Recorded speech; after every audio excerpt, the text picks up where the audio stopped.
Hello everyone. इस lecture में हम डिस्कस करेंगे कि आप अपना गेसिंग गेम यानी लॉजिकल रीजनिंग कैसे स्ट्रॉन्ग कर सकते हो in UPSC prelims examination. But I have मतलब लिटिल एडवाइस, वो ये है कि for logic to work your brain needs time, so attempt questions in second round if you feel that they need logic. तो अगर क्वेश्चंस को थोड़ा logic की जरूरत है, आपको लगता है टाइम लगेगा लॉजिक लगाना, तो सेकेंड राउंड में अटेम्प्ट कीजिए। फर्स्ट राउंड में पहले जो इजी क्वेश्चन है, सिंपल क्वेश्चन है, उन्हें अटेम्प्ट कर लीजिए। उसके बाद आप सेकेंड राउंड में इनको थोड़ा टाइम लगा के अटेम्प्ट कर सकते हो। तो पहली एडवाइस जो मैं दूंगा, जो पहली टिप है, वो ये कि ट्राई टू सर्च फॉर, मतलब कि हिंदी में उन वर्ड्स का, जो वर्ड्स दिए हुए हैं उनका हिंदी में क्या मतलब हो सकता है, उसे सर्च कीजिए। जैसे यहाँ पे क्वेश्चन दिया है, with reference to cultural history of India consider the following pair. अब ये क्वेश्चन को अगर आप देखते हो तो आपको लगेगा कि आपको कुछ भी नहीं आता, और ये सही भी है। बट जब आप इसके सेकेंड ऑप्शन को देखते हो ना, यहाँ पे श्रवणा लिखाया हुआ है। तो जो श्रवण होते हैं ना, वो जनरली वो लोग होते हैं जो फॉरेस्ट में वेंचर आउट करते हैं। अगर आपको इसका हिंदी मतलब पता है या संस्कृत में मतलब पता है, तो ये वो लोग होते हैं जो जनरली फॉरेस्ट में वेंचर आउट करते हैं। तो ये प्रीस्ट विथ हाई स्टेटस तो हो नहीं सकता। जब आप इसका हिंदी ट्रांसलेशन कर लेते हो तो ये सेकंड ऑप्शन बड़ा इजी हो जाता है। Then you can cut this, cut this, cut this, और आंसर आ जाता है 1 and 3 ओनली। वैसे ही वापस से दिखाता हूँ हिंदी ट्रांसलेशन कैसे काम करता है। जैसे यहाँ पे लिखा हुआ है विठल विध्वंसक, ठीक है। This was a general published by untouchable someone someone. अब मुझे पता है कि जो विठल वर्ड है ना, ये जनरली महाराष्ट्र और कर्नाटका वाले लोग यूज करते हैं, एंड मोस्टली महाराष्ट्र वाले लोग, बिकॉज वहां पे वो लोग विठल को as a form of god consider करते हैं। तो ये जो भी जिसने भी लिखा होगा, this needs to be a Marathi person, तभी वो ये लिख सकता है। तो क्या मोहनदास करमचंद गांधी होगा? नहीं, ये तो एलिमिनेट हो गया। तो मराठी ये 3 लोग बचे। अब भीमराव अंबेडकर जी ने अगर लिखा होता ना, तो हमें इसके बारे में पता होता, ठीक है। और जनरली उनका रिलीजन से जो रिलेशन था वो कम था, वो रिलीजन के ऊपर ज्यादा लिखते नहीं थे। और अगर ये लिखा भी होता उन्होंने, तो हमें स्पेक्ट्रम या कहीं ना कहीं तो पढ़ने में आता एक बार। तो डी भी आप एलिमिनेट कर सकते हो, मतलब इफ यू वांट टू, मतलब कि थोड़ा रिस्क है but you can do it. तो ऑप्शन ए और ऑप्शन बी बचता है, और इसमें ऑप्शन ए जो है वो सही ऑप्शन था। Then we have with reference to book Desher Katha, ठीक है। कोई बुक थी जिसका नाम देशर कथा था, मैंने हिंदी में लिख लिया देशर कथा, और लिखने वाले का नाम क्या था? शाखाराम गणेश देवस्कार, ये इसका नाम था। अभी नाम को अगर आप वापस से लिखते हो, वापस से पढ़ते हो एक बार ना, तो ये नाम कहीं ना कहीं थोड़ा मराठी वाला नाम है। This is a Marathi name. Okay, तो अब मुझे ये पता है कि ये जो पर्सन है जिसने लिखी है, he is more or less अ मराठी। तो उसने ये देशर कथा लिखी है। अब इसके बारे में जब आप थर्ड स्टेटमेंट पढ़ते हो, the use of Desh by Deuskar was in a specific context of region of Bengal. तो आपको लगेगा यार ये मराठी इंसान है, ये अगर देश का यूज कर रहा है तो ही विल नॉट यूज देश फॉर बंगाल ओनली, ठीक है। अगर मराठी आदमी कुछ लिख रहा है तो ये तो गलत होगा। तो अगर वो महाराष्ट्र होता तो सही हो सकता था, या इंडिया के लिए यूज करेगा। Third statement will be more or less wrong, तो आप थर्ड को एलिमिनेट कर सकते हो। अगेन ऑप्शन ए होगा। तो आपने ये कैसे किया? आपने फिर से हिंदी ट्रांसलेशन थोड़ा यूज किया। फिर हम इस पे आते हैं। अब इस क्वेश्चन में क्या है कि सेकंड वाला option most of the candidates ने कर लिया था, कि सेकंड उनको पता था कि मस्क डियर जो है वो गंगोत्री में मिलता है। अब ऑप्शन 1 और 3 में जो है फाइट थी, ठीक है। तो ये एलिमिनेट हो गया था और ये एलिमिनेट हो गया था। ऑप्शन 1 एंड 3 में फाइट थी। अब इसमें मैंने क्या किया, यहाँ पे किशनपुर लिखाया हुआ है। तो जो मस्क डियर है वो जनरली कहाँ मिलता है? हिली एरियाज में मिलता है, ठीक है।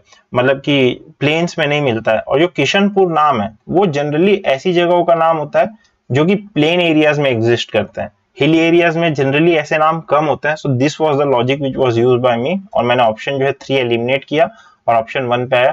तो आंसर 1 एंड 2 होगा। अगेन मैं एक चीज बोल रहा हूँ, इसके लिए थोड़ा आपको ध्यान से सोचना होता है, ठीक है। थोड़ा शांत मन से रहिए, और ये हर बार काम नहीं करता है। बट आप अगर हिंदी ट्रांसलेशन करते हो तो दिस हेल्प्स अ लॉट, आपको थोड़ा फिल्टर डाउन करने में इजी होता है कंटेंट को। फिर हम नेक्स्ट पे देखते हैं। वो ये होता है कि अब जब दो स्टेटमेंट्स एक दूसरे को कॉन्ट्राडिक्ट कर रहे हो, जैसे फर्स्ट स्टेटमेंट में लिखा है at present the retail price of chemical fertiliser is market driven and not administered by government, और यहाँ पे लिखा है ammonia which is input of urea. अब यूरिया क्या है? वो क्या है? केमिकल फर्टिलाइजर ही है जब आप पढ़ोगे। और इसे क्या है, गवर्नमेंट एडमिनिस्टर करती कि नहीं करती? यूरिया की तो सब्सिडी देती है गवर्नमेंट ऑफ इंडिया। तो ये जो है स्टेटमेंट 1 अपने आप गलत हो गया, तो आप इन दोनों में बचते हो। फिर आप थर्ड को देखोगे कि sulphur which is a raw material for phosphoric acid fertiliser is a by product of oil refineries. तो ये सही है। अगर आपको ऑयल रिफाइनिंग के बारे में थोड़ा भी पता होगा तो आपको ये पता होगा कि सल्फर जो है उससे ऑयल डिफाइन होता है कि वो स्वीट है कि वो सॉर है। तो इसीलिए आप ऑप्शन जो है बी पे आ जाओगे, 2 एंड 3 सही होगा। Then next question we have rural road construction पे। तो इसमें भी जो दो ऑप्शंस हैं वो कॉन्ट्राडिक्टरी हैं, कि कोल्ड मिक्स एसफॉल्ट टेक्नोलॉजी और हॉट मिक्स एसफॉल्ट टेक्नोलॉजी। अब या तो ये होगा या तो ये होगा, दोनों तो हो नहीं सकते एक साथ। और एक चीज हमें पता है कि अगर दोनों कॉन्ट्राडिक्टरी हैं तो 2 या 4 का होना भी काफी ज्यादा मतलब जरूरी है ऑप्शन में होना, क्योंकि ऐसा तो हो नहीं सकता दोनों में से एक तो यूज होएगा ही। तो अब हम देखते हैं कि वैसे ऑप्शंस को हम हटा देते हैं, जैसे 1 एंड 5 में 2 और 4 दोनों ही नहीं है, ठीक है। वैसे ही इस ऑप्शन बी में भी 2 एंड 4 दोनों है, तो ऑप्शन ए बचा और ऑप्शन सी बचा 4 एंड 5 वाला। तब मुझे एक चीज ये देखिए, यहाँ पे ऑप्शन जो 1 दिया हुआ है इसमें कॉपर स्लैग लिखा है। कॉपर स्लैग क्या है? वेस्ट मटेरियल है। और अब देखते हैं हम ऑप्शन 5 को, यहाँ पे पोर्टलैंड सीमेंट दिया। पोर्टलैंड सीमेंट क्या है? हम मैन्युफैक्चर करते हैं फैक्ट्री में, कोई वेस्ट नहीं है, तो this is not a waste. तो आप इसे भी एलिमिनेट कर सकते हो, क्योंकि आप यहाँ पे क्या है, कोई सस्टेनेबिलिटी आएगी, यहाँ पे सस्टेनेबिलिटी आएगी अगर आप कॉपर स्लैग का यूज करते हो तो, क्योंकि यहाँ पे क्या पूछा है? एनवायरमेंटल सस्टेनेबिलिटी के बारे में पूछा है and to reduce carbon footprint पूछा है।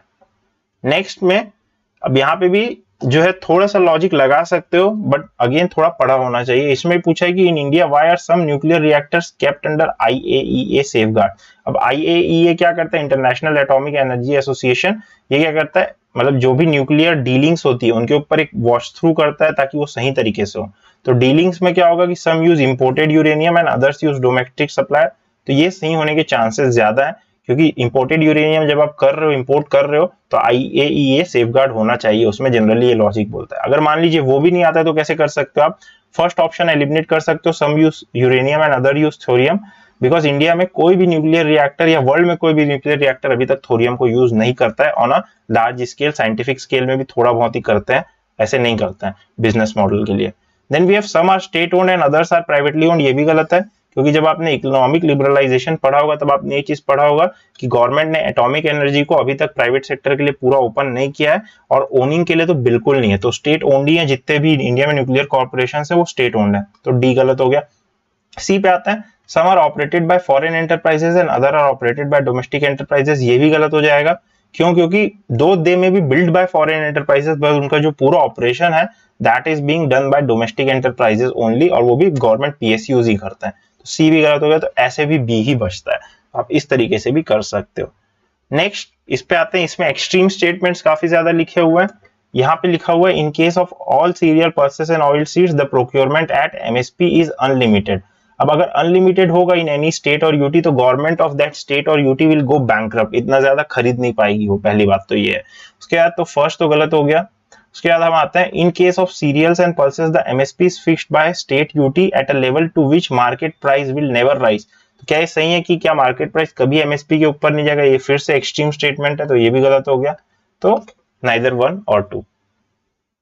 अब इस पे आता है, इसमें आप 50-50 तक पहुंच सकते थे लॉजिक यूज करके। मैं बताता हूं कैसे। Consider the following minerals, 4 minerals दिए और इसमें पूछे मेजर मिनरल कौन सा है। अब भाई कैंडिडेट्स को तो 1, 3 और 4 के बारे में बहुत कम आइडिया था, बहुत कम कैंडिडेट्स को पता था। अधिकतर को यही पता था कि जो क्रोमाइट है वो क्रोमियम का होता है रॉ मटेरियल, और क्रोमियम जनरली जो होता है वो होता है एयरप्लेन इंजन्स में यूज होता है, एरो इंजन्स में यूज होता है, मोबाइल फोन्स में यूज होता है। तो ये काफी सोफिस्टिकेटेड मेटल है, जैसे टाइटेनियम होता है। तो इसको government of India minor minerals में तो कभी नहीं रखेगी, क्योंकि ये मिनरल काफी कम एग्जिस्ट करता है और काफी ज्यादा मतलब कि वैल्यूएबल मिनरल है। तो ये तो मेजर मिनरल होगा, दिस इज मतलब मोर और लेस श्योर। तो क्रोमियम, क्रोमाइट से क्योंकि क्रोमियम बनता है, chromium is a major mineral, ठीक है। तो ये तो होगा। तो आप जो है 2 में जो जो ऑप्शन है यहां तक तो पहुंच जाओगे, तो आप 50-50 तक तो पहुंच गए। सो इसका वैसे आंसर 1 एंड 2 था, बट स्टिल यू कैन मतलब यूज दिस लॉजिक और आप 50-50 तक पहुंच जाओगे। आप क्या है कि वर्ड पे ध्यान दे रहे हो, क्वेश्चन पे ध्यान दीजिएगा, अगर उसे थोड़ा देखिएगा, सो देयर आर चांसेस कि आप 50-50 तक तो पहुंच जाओगे। अब हम कैन बी वाले क्वेश्चंस देखते हैं। यहाँ पे लिखा है can be, can be, can be, can be, ठीक है। तो ये जो है बायोकेमिकल नहीं है, बायोडिग्रेडेबल है, बायोडिग्रेडेबल। तो यहाँ पे कैन बी लिखा है, तो अब कैन बी को क्या कीजिए, आप यहाँ पे कैनॉट बी से रिप्लेस करके देखिए। Cannot be say, they cannot be used as carrier of drugs and antigens, तो गलत हो जाएगा। यानी ये स्टेटमेंट क्या है? सही है अगर मैं कैनॉट बी करता हूँ। दे cannot be made into artificial blood capillaries and injured part of human body, गलत हो जाएगा। तो कैन बी जो है वो सही हो जाएगा, ठीक है। They cannot be used in biochemical sensors, गलत है। कर सकते हैं, कहीं ना कहीं तो कर सकते होंगे, फिर सही है। तो 1, 2, 3 भी अगर आपका सही रहता है तो ऑप्शन डी आ जाता है। अगर आपको ये नहीं भी पता है ना दैट दे आर बायोडिग्रेडेबल और नॉट, श्योर नहीं हो, तो भी आंसर डी आ जाता है। 1, 2 एंड 3 क्योंकि सही है। वैसे ही हम इस पे देखते हैं वापस से, ये ड्रोन्स के बारे में पूछा है कि drones can be used in which of the following area, ठीक है, किन एरियाज में यूज कर सकते हैं। Spraying of pesticide can they B use, they cannot be use, मान लीजिए मैं कैनॉट भी करता हूँ तो गलत हो जाएगा, तो इन्हें स्टेटमेंट सही है। They cannot be use for inspecting the craters of volcanoes, कर सकते हैं, होगा।